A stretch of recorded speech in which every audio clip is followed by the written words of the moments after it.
Y me van a avisar si están viendo mi pantalla, por favor. Doctora, sí se ve. Ya, comenzamos entonces. La unidad número 1 que vamos a ver hoy corresponde a introducción a la nutrición y calidad de vida.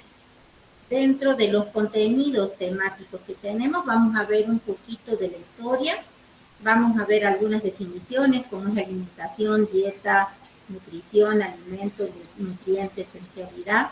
Vamos a ver qué sucede con el consumo de alimentos actualmente. Vamos a ver algunos problemas que existen de nutrición. Vamos a ver alimentos, ¿no? Como grupos de alimentos, componentes bioactivos, factores que condicionan el valor nutritivo, el enriquecimiento, que significa que veamos en las etiquetas producto light o ligero, el etiquetado nutricional y los alimentos funcionales. Luego vamos a ver lo que son las tablas de composición de los alimentos.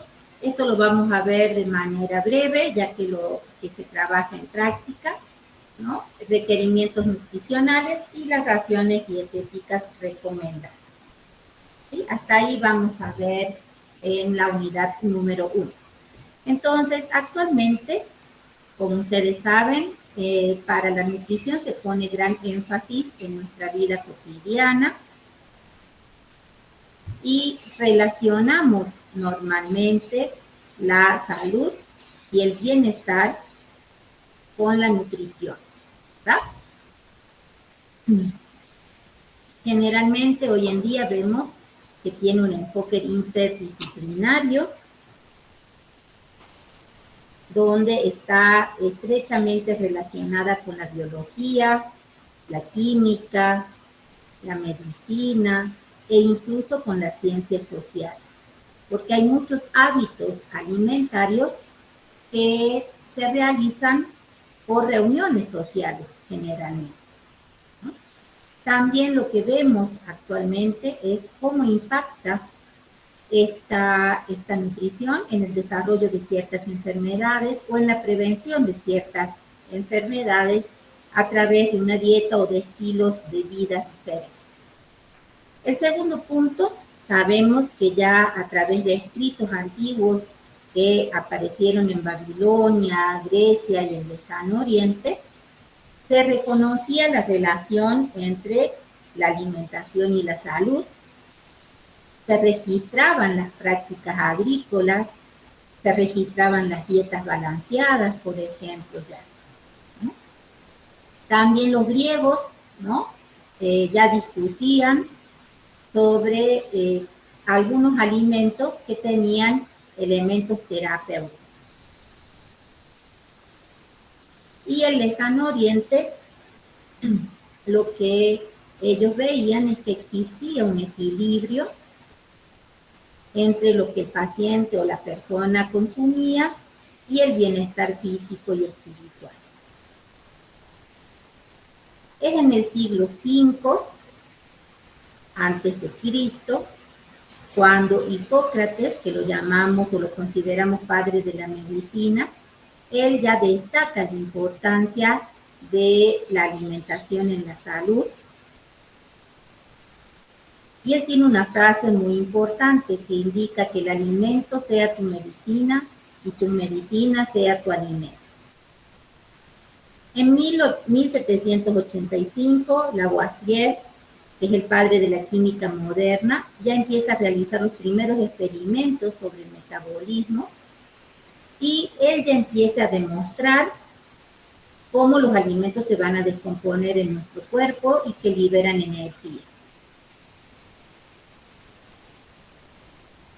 Es con Lavoisier que ya se ven o se sientan las bases científicas de los procesos bioquímicos que están relacionados con la nutrición. Podemos decir también que hace unos 200 años se conforma la ciencia de la nutrición, así como la conocemos, ¿no? Y ahí comienza como una disciplina científica. Se descubren aquí hace 200 años los macronutrientes, que son los carbohidratos, proteínas, lípidos, y los micronutrientes que consideramos más adelante que van a ser las vitaminas y los minerales. También es importante destacar que a pesar de todos los avances tecnológicos que tenemos hoy en día, tenemos malnutrición por defectos o por exceso, ¿sí? A nivel mundial sigue siendo un problema crítico la alimentación. En algunas regiones podemos encontrar desnutrición debido a la pobreza, la inseguridad alimentaria, y en otros extremos podemos encontrar obesidad y enfermedades crónicas relacionadas con la dieta, como enfermedades cardiovasculares, diabetes, etc.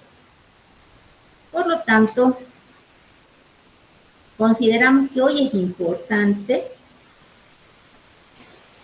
porque la nutrición juega un papel esencial en la sostenibilidad de la salud pública y la educación,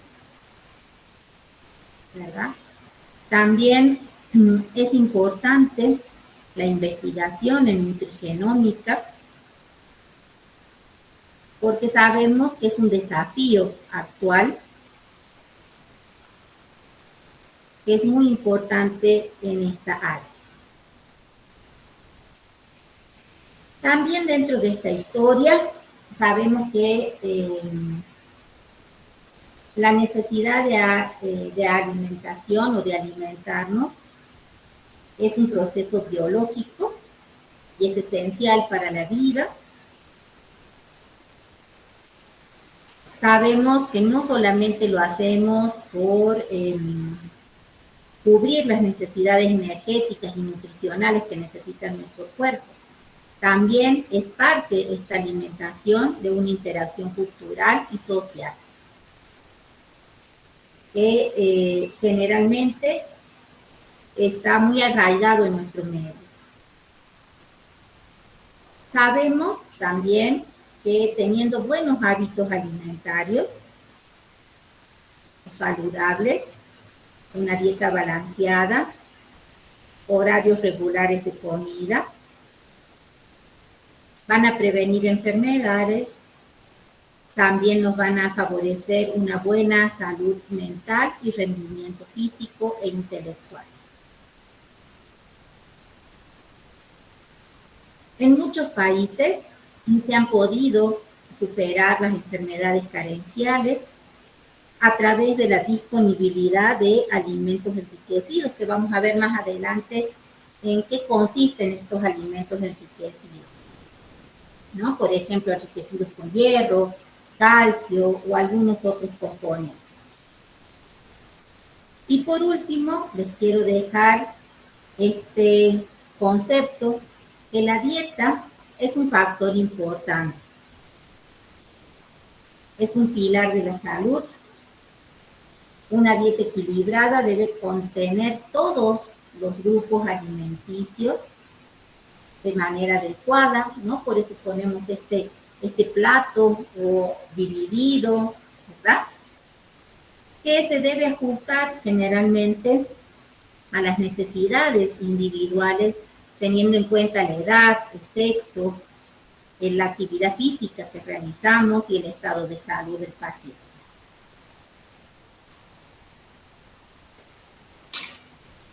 ¿Alguna preguntita que quieran hacerme hasta aquí? Entonces continuamos. ¿Alguien que se anime a leer el concepto de alimentación?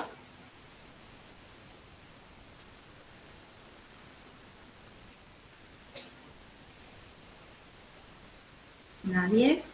Bueno, voy a continuar yo entonces. La alimentación es la ingestión de alimentos por parte de los organismos para proveerse de sus necesidades alimenticias, fundamentalmente para conseguir energía y desarrollar. Un alimento es cualquier sustancia de origen vegetal o animal que contiene nutrientes. Y los nutrimentos son nutrientes que no necesitan digestión. La nutrición, entonces, la definimos como una ciencia que estudia todos los procesos que van a ocurrir en nuestro organismo, mediante los cuales empleamos los nutrientes recibidos a través de los alimentos. Y los nutrientes son los compuestos químicos que ingerimos en los alimentos, ¿cierto? Y bueno, ahorita vamos a ver más adelante la clasificación. La dietética es una parte que se va a encargar de estudiar la utilización correcta de los alimentos, de tal forma que van a permitir cubrir tanto las necesidades biológicas de personas individuales como de un conjunto, ¿sí? Por eso hacemos una dieta global o a veces colectiva. En la salud y en la enfermedad, por eso les he puesto un matrimonio, compatibilizando gustos, costumbres y posibilidades, ¿sí? Una cosa es lo que nos podemos decir que tenemos que tener una alimentación saludable, pero aquí juega un papel muy importante qué le gusta al paciente, qué hábitos culinarios tiene, qué costumbres tiene y la posibilidad económica, ¿verdad? Entonces la dietética la que va a compatibilizar todo esto, ya sea para una persona en individual o para un conjunto de personas. Entonces, estos nutrientes los clasificamos de acuerdo a su importancia en no esenciales y esenciales, de acuerdo a la cantidad macro y micro, y de acuerdo a su función energéticos, plásticos y reguladores, que los vamos a ver a cada uno de ellos. Así, por ejemplo, los macronutrientes son los que debemos ingerirlos en grandes cantidades, gramos, y son los glúcidos o hidratos de carbono, los lípidos y las proteínas, que los tenemos aquí abajo, ¿verdad? Carbohidratos, glúcidos, hidratos de carbono, proteínas y grasas. Los micronutrientes son aquellos que debemos ingerir en pequeñas cantidades de miligramos o microgramos. Y tenemos aquí las vitaminas y los minerales. Aquí tenemos algunos minerales.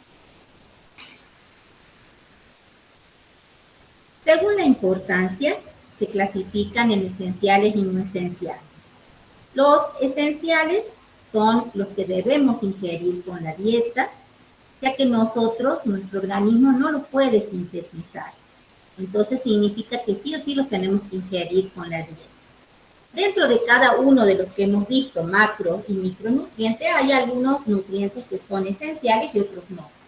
Por ejemplo, en los glúcidos es esencial la fibra alimentaria, ¿sí? Nosotros no la podemos sintetizar. Está compuesta generalmente por celulosa, hemicelulosa y pectinas. En los lípidos tenemos los famosos omega 3 y omega 6. Y en las proteínas tenemos algunos aminoácidos. Estos aminoácidos yo les he colocado aquí con letras. Tenemos leucina, isoleucina, valina, treonina, metionina, fenilalanina, triptófano e histidina. Los minerales todos son considerados esenciales y las vitaminas todas, pero fíjense aquí, con excepción de la vitamina D, la vitamina K y el ácido nicotínico. Y el agua también es considerada esencial.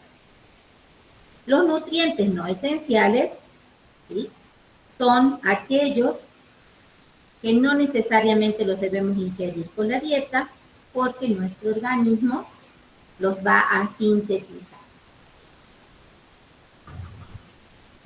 En la actualidad, como ustedes saben, tenemos gran variedad de alimentos, ¿sí? Las ciudades generalmente priman las dietas hipercalóricas, como podemos ver aquí, ¿no es cierto? Hamburguesas, papas fritas, gaseosas, ¿no? Y sabemos desde la historia que hemos planteado recién que la dieta tiene un papel o tiene una conjunción importante en el desarrollo o prevención de muchas enfermedades que vamos a ir viendo a medida que avancemos en esta asignatura. Tenemos alimentos regionales, ¿sí? Cada vez por los medios de transporte podemos tenerlos en las distintas partes del país, generalmente porque hay transportes, cosechas, etcétera, que hacen que haya mayor disponibilidad de los mismos, Y también podríamos decir que en algunas épocas hay algunos alimentos estacionales, pero generalmente por lo mismo que estábamos diciendo recién, la industria desarrolla distintas técnicas para que podamos tener casi siempre estos alimentos durante todo el año. También quería recalcarles aquí que las dietas de las ciudades suelen tener mayor cantidad de calorías, mayor aporte de sal, poca cantidad de hidratos de carbono complejos, todos son simples, ¿no? Y poca fibra. Por ejemplo,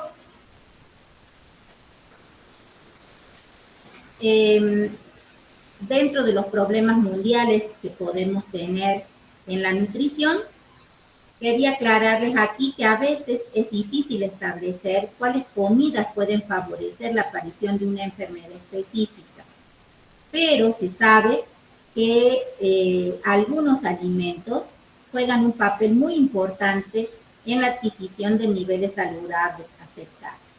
Sabemos que la dieta solo va a ser un componente, pero también van a influir la herencia y los factores medioambientales. Así, por ejemplo, la obesidad, que es uno de los problemas mundiales de nutrición que se tienen, es una enfermedad crónica. Sabemos que la obesidad se diagnostica cuando tenemos un índice de masa corporal mayor de 30 kilogramos por metro cuadrado. ¿Cómo se saca el índice de masa corporal de una persona?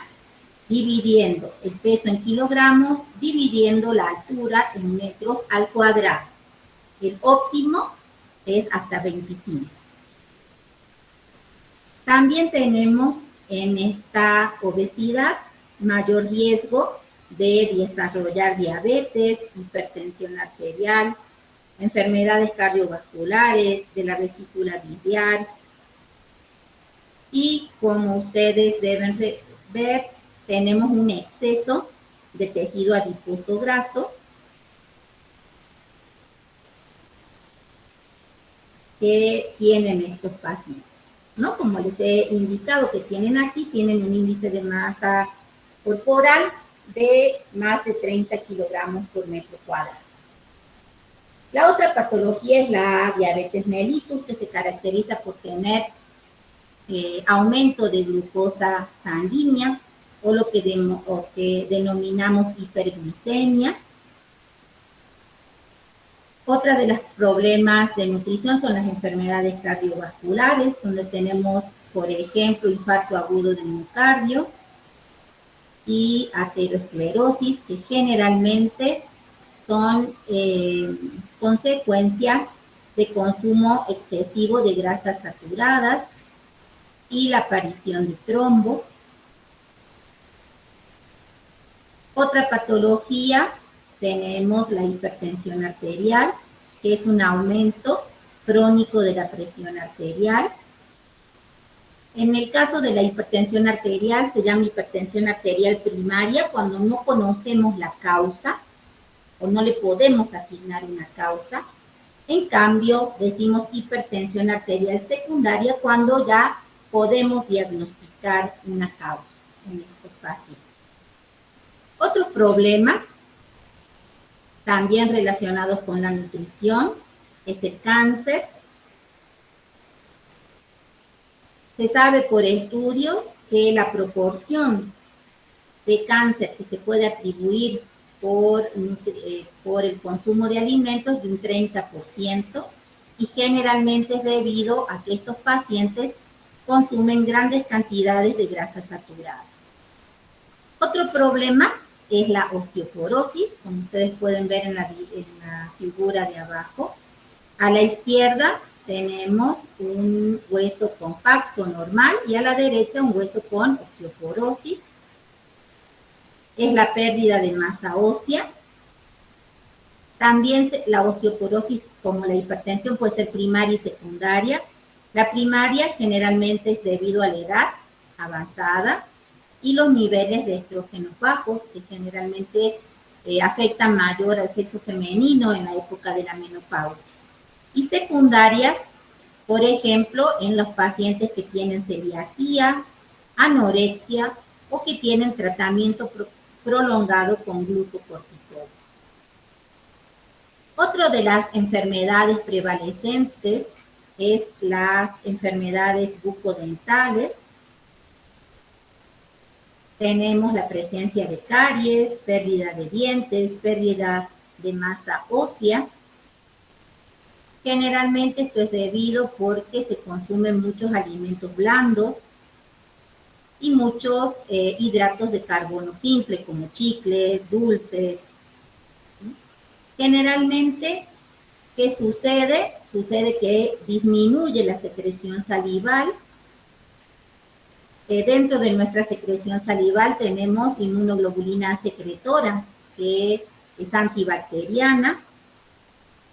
Entonces, al disminuir esta secreción salival, disminuye esta inmunosecretora, puede propiciar el aumento de infecciones, aparición de las caries y ocasionar una gingivitis crónica.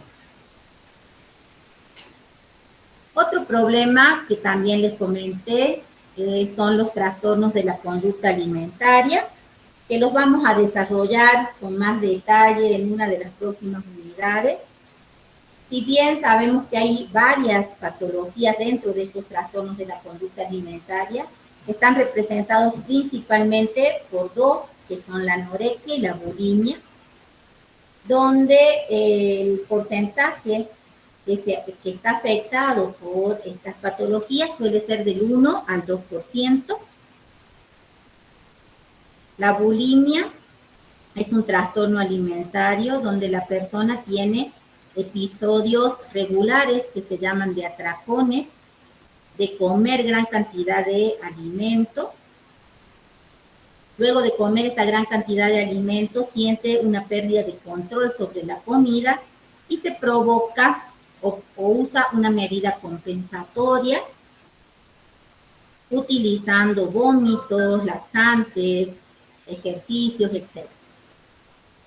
La anorexia también es un trastorno de la conducta alimentaria. Se va a caracterizar porque el paciente ha perdido la percepción real de su cuerpo, y como ustedes ven en la figura, en esta manzana, está sumamente delgada y se ve gorda, ¿no es cierto?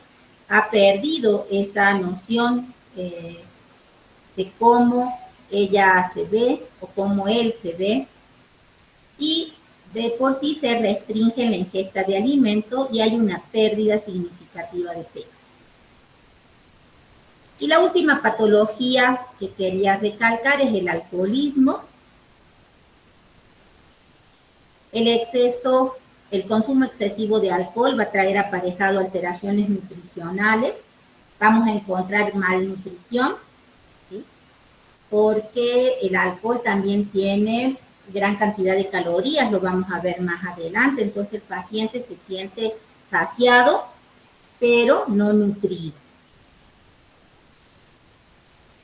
Va a haber un aumento de la absorción de hierro, que lo llamamos siderosis.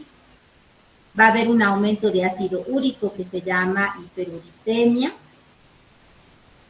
Vamos a tener en estos pacientes aumento de ácido láctico plasmático, que es lo que lo relacionamos con la cirrosis. Sí, van a aumentar del perfil lipídico el HDL colesterol y los triglicéridos. Va a haber afección de la visión nocturna porque disminuyen los depósitos de vitamina A.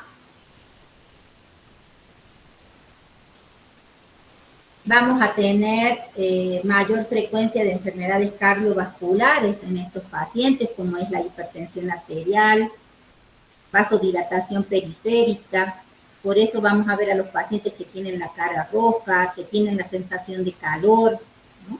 Que se empiezan a sacar toda la ropa. Vamos a tener mayor frecuencia de pancreatitis y de cáncer colon rectal y esófago. También hay epíctasis en estos pacientes, es decir, sangrado de la nariz, por inhibición de la agregación plaquetaria y la disminución de los niveles de fibrinógeno. También estos pacientes suelen tener, van a ustedes ver, cáncer del tracto respiratorio, pero eso no es por el alcohol, sino porque simplemente se asocia el consumo de alcohol con el consumo de tabaco, normalmente. Dentro de los requerimientos nutricionales, en general, sabemos que los hidratos de carbono deben ser del 50 al 55%, lo que tienen entre paréntesis es lo máximo que se podría o que se debería tener en la dieta. En este caso son 60%. Las proteínas de 10 a 15, máximo 18%, y los lípidos de 25 a 30%, máximo 35%. Ácidos grasos saturados, fíjense, son los que menos deberíamos ingerir, menos del 10%. Ácidos grasos monoinsaturados del 15 al 20%, y ácidos grasos poliinsaturados menor al 20%. Siempre en una dieta equilibrada tenemos que tener un reparto diario que sea equilibrado. En el desayuno un 20%, la media mañana debe cubrir un 10%, el almuerzo un 35%, la merienda 10% y la cena 25%. En cuanto a calcio y fósforo, se sugiere que tengamos un consumo de 800 miligramos por día, de cualquiera de los dos. Hay un sistema para elaborar dietas de manera rápida y sencilla que se llama raciones o sistema de raciones o equivalencias. No va a emplear las tablas de composición de los alimentos que vamos a ver más adelante.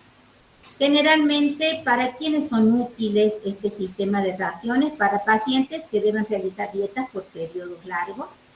Y aquí vamos a recordar que 1 gramo de hidratos de carbono o de proteína nos van a dar 4 kilocalorías, 1 gramo de lípido 9 y 1 gramo de alcohol 7. Por eso les decía o les comentaba recién que cuando tenemos un paciente alcohólico tenemos una malnutrición porque en realidad él se siente saciado. Fíjense, casi es 1 gramo de alcohol o 1 ml de alcohol es casi igual que 2 gramos de proteína o hidrato de carbono. Entonces ellos realmente están malnutridos porque no necesitan o no sienten esa necesidad o esa hambre.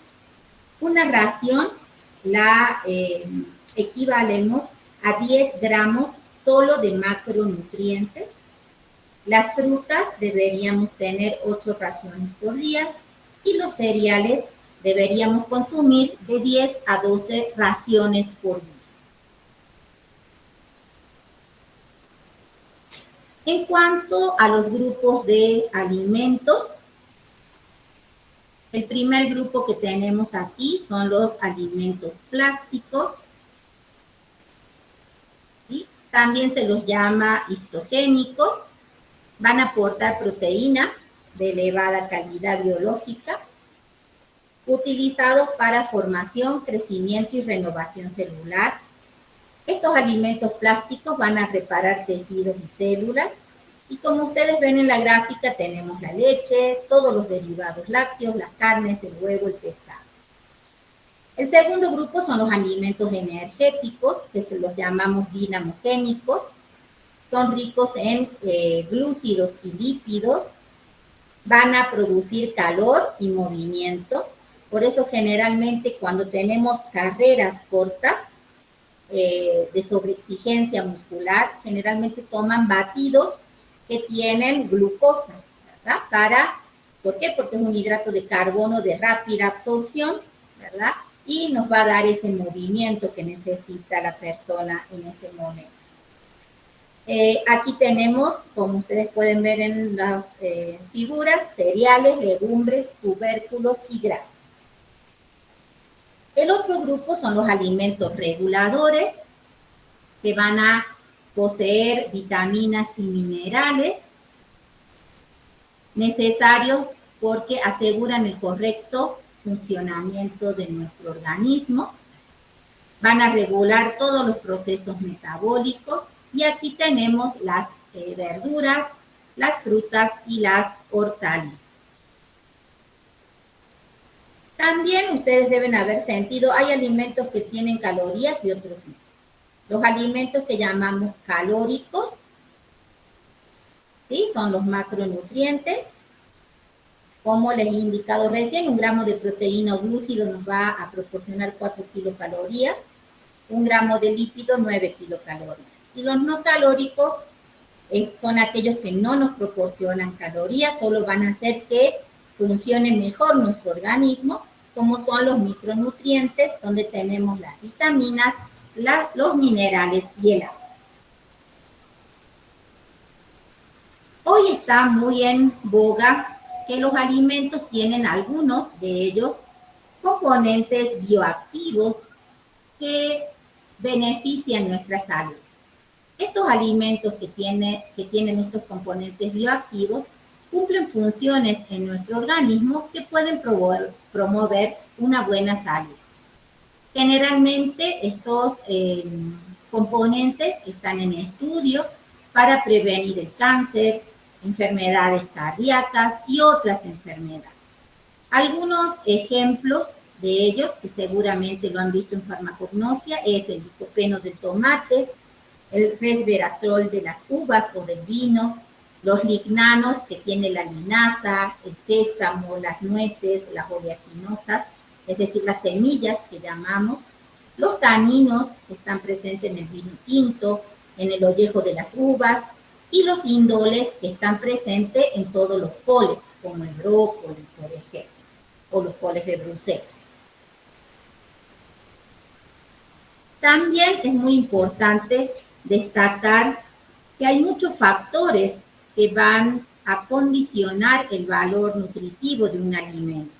Por ejemplo, el procesado y el cocinado de los alimentos. Si estamos hablando de una vitamina hidrosoluble y yo lavo, ¿verdad? Ese alimento, algo de esa vitamina se puede llegar a perder. El tratamiento del suelo, donde se ha cultivado el vegetal, el crecimiento de microorganismos por no almacenarlo de manera correcta, el pH que tiene el medio, el tipo de conservación al cual ha sido sometido ese alimento, ¿no? La alimentación que tienen los animales. Por ejemplo, se sabe que las truchas que están de vida libre tienen más omega 3 que las que consumimos de criadero, por ejemplo. O también podemos tener factores propios de cada individuo. Algunas veces necesitamos tener algún tipo de enriquecimiento, suplementación, o ustedes lo habrán sentido nombrar. Entonces, aquí llamamos un alimento enriquecido. Son aquellos en los cuales la proporción de uno o más de los nutrientes es superior a su composición habitual, ¿sí? Generalmente se hace este enriquecimiento en vitaminas y en minerales, aunque pueden serlo en otros componentes, pero generalmente ustedes han visto leches enriquecidas con vitamina D o ricas en hierro, por ejemplo. La fortificación o enriquecimiento que llamamos, con ya sea vitaminas o minerales, como les comentaba, o el uso de complementos alimenticios que les incorporan, pueden ser útiles para prevenir el déficit en alguna población en general, ¿no? Y generalmente estos enriquecimientos o esta fortificación surge a veces como políticas nutricionales de los países donde ellos incorporan algún aminoácido, algún mineral o alguna vitamina a harinas, a leches, etcétera, porque ese mineral o esa vitamina es deficitario en toda esa población.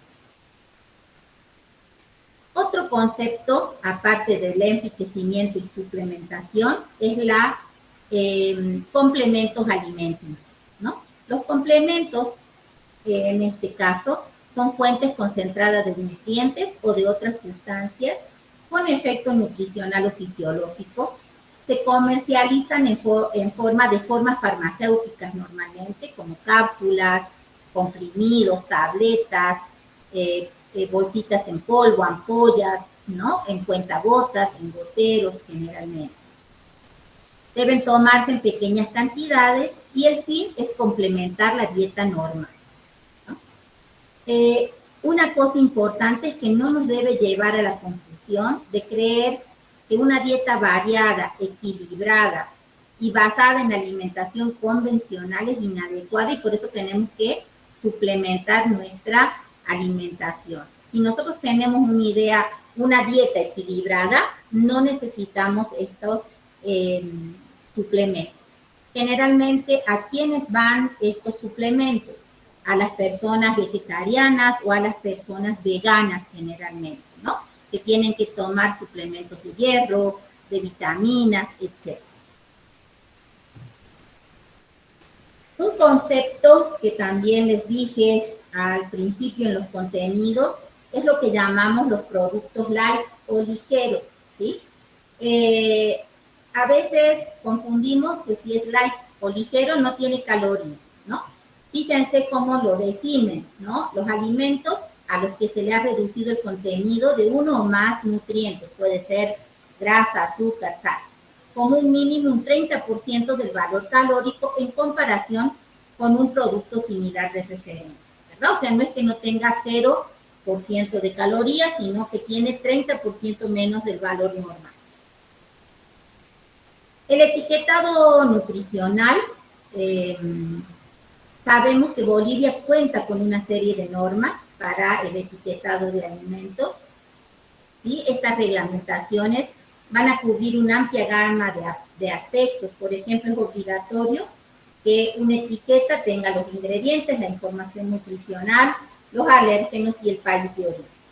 Hay otras regulaciones que son de otros países, que incluyen mayor número de componentes, como ustedes pueden ver a la derecha, ¿no es cierto? Tienen así como signos de alerta, ¿no? Alto en calorías, alto en azúcar, alto en grasas, ¿no? No de nuestros alimentos bolivianos, pero sí vemos en nuestro mercado, porque hay productos argentinos, chilenos, que tienen esta señalética en sus etiquetas nutricionales.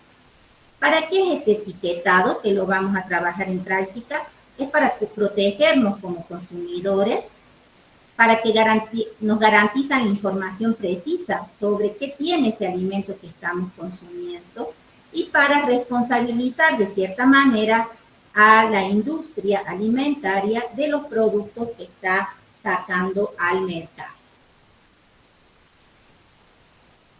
Otro concepto que también les hablaba el primer día de clase son los alimentos funcionales. Estos alimentos funcionales son alimentos novedosos, están formulados para contener sustancias o microorganismos vivos, ¿sí? Para mejorar la salud o prevenir algún tipo de enfermedades en una concentración que sean seguros, que sean suficientemente alta para lograr un beneficio de esa edad, ¿no?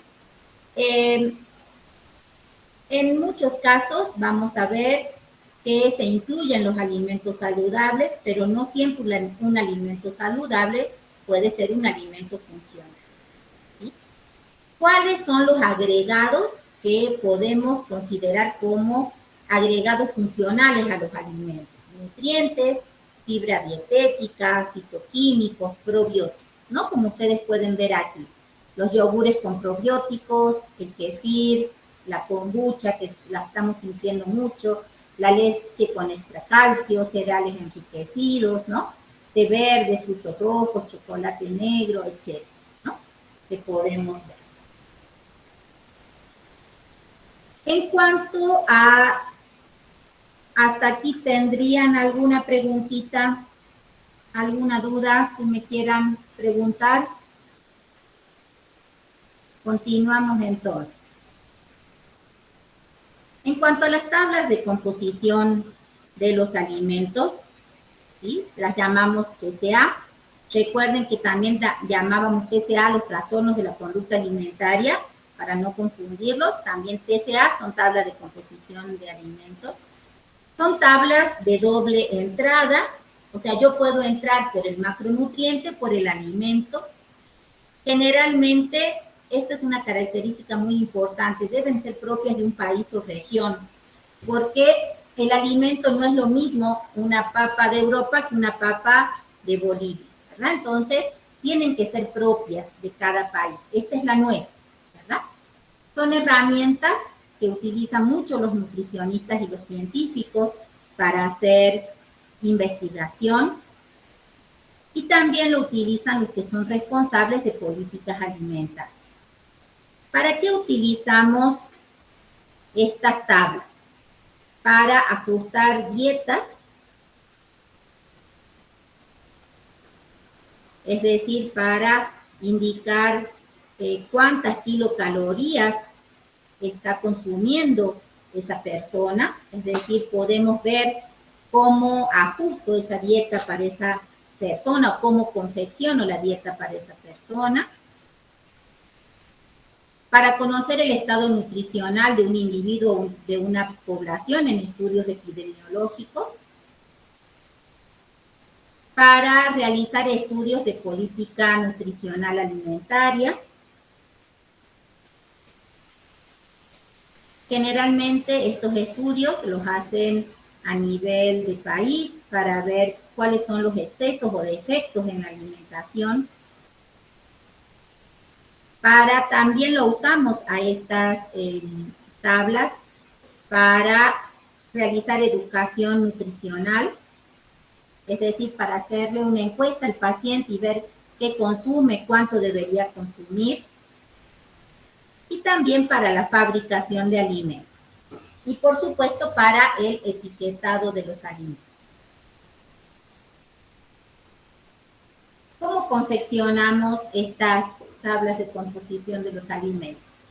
Lo primero que debemos hacer es seleccionar los alimentos y los nutrientes, ya que deberíamos tener en esta tabla todos los alimentos más consumidos en esa región, los alimentos especialmente en determinados nutrientes y los alimentos que no serían adecuados, por ejemplo,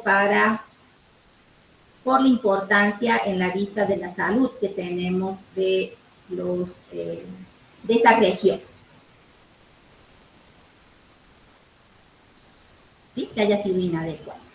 La fuente de datos puede ser directa, cuando es puramente experimental de laboratorio, indirecto cuando es recurrido a bibliografía.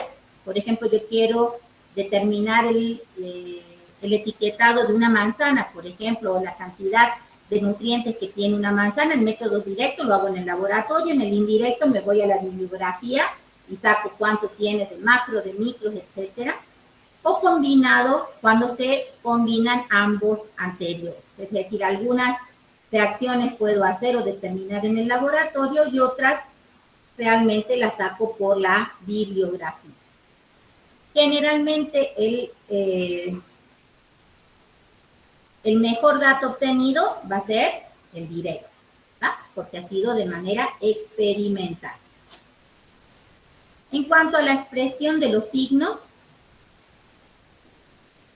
podemos tener las unidades de expresión, van a ser en miligramos, en gramos, en unidades internacionales, en microgramos. Y los signos convencionales que al final se los voy a comentar. Cuando hay ausencia, es 0. Perdón, cuando hay ausencia del dato, generalmente tenemos una raya. Cuando no tenemos el nutriente es 0. Y cuando hay pequeñas cantidades se coloca TE, que es traza. ¿Sí? Les voy a escribir. Sí. No. Aquí les puedo mostrar entonces una tabla Fíjense, melocotón, bueno, es durazno, entonces tenemos las kilocalorías, las proteínas, los lípidos tenemos traza, ¿verdad? En este caso es cuando hay una cantidad muy pequeña. Acá vitamina B12 cuando dice 0 es ausencia del nutriente. Y acá en la trucha B12 tiene raya. Eso significa ausencia del dato, ¿verdad? O por ejemplo el lomo, no. Acá la morcilla tiene rayita, ¿verdad? Donde vemos la rayita, entonces ausencia del dato. Donde vemos 0 es ausencia del nutriente. Y donde vemos de R es cantidad pequeña porque es traza. ¿Qué factores podrían darnos error en estas tablas de composición de los alimentos? Factores propios del alimento pueden ser la variabilidad genética. No es lo mismo las distintas partes de la vaca, ¿verdad? Hay algunas que son más magras que otras. El grado de maduración de los vegetales. Por ejemplo, la producción de aceite de oliva virgen va a estar afectada directamente por la madurez de las aceitunas, ¿no?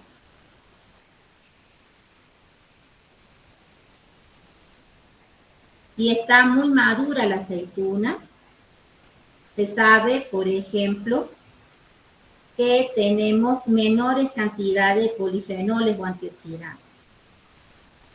Otro componente es la cantidad mineral del suelo. Toda esta riqueza o pobreza del suelo, donde han sido producidos los vegetales, van a ir inherentemente a los alimentos que se produzcan con estos vegetales. Las condiciones climáticas,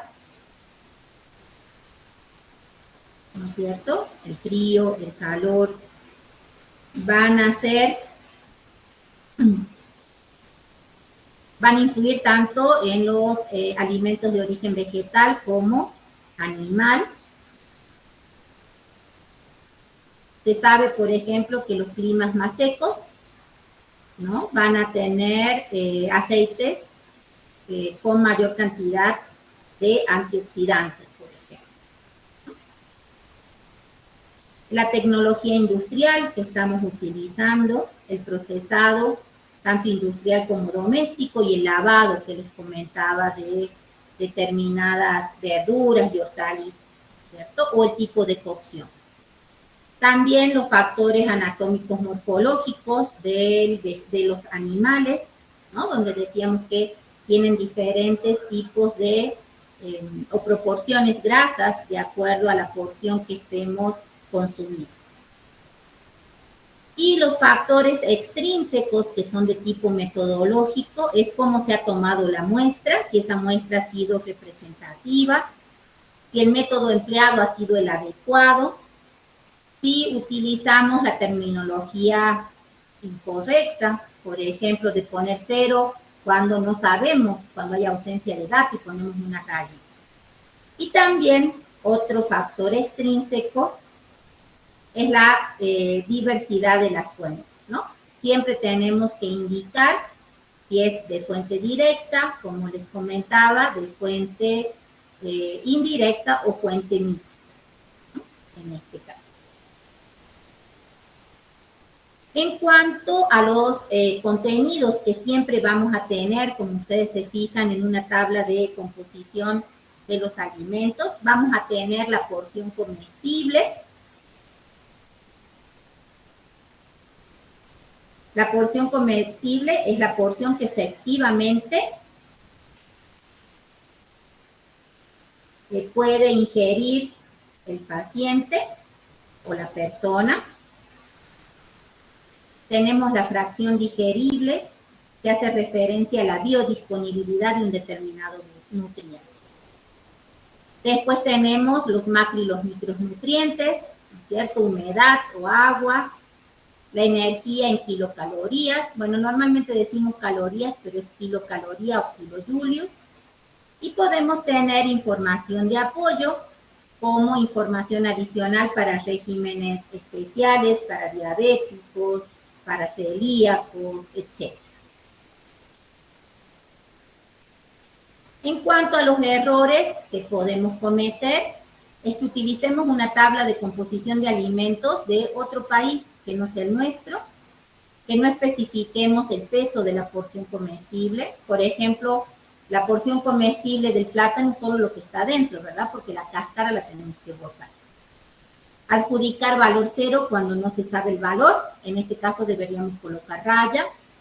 Se olvidan las pérdidas por cocción o no anotar el tipo de aceite que se ha utilizado para la cocción de ese alimento.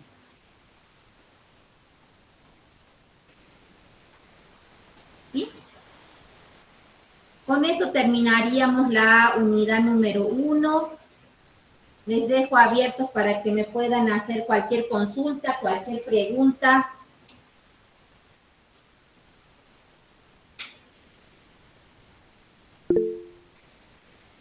¿Sí, Laura? Buenas tardes, doctora. Quería saber si las clases van a ser presenciales o de manera virtual durante este año.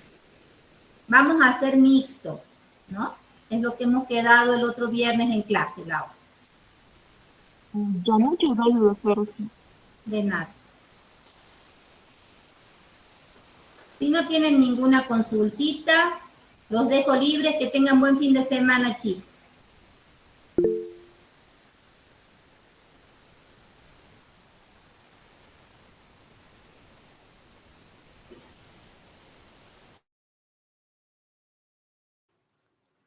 Muchas gracias, doctora. Hasta luego. Hasta luego, Silvia.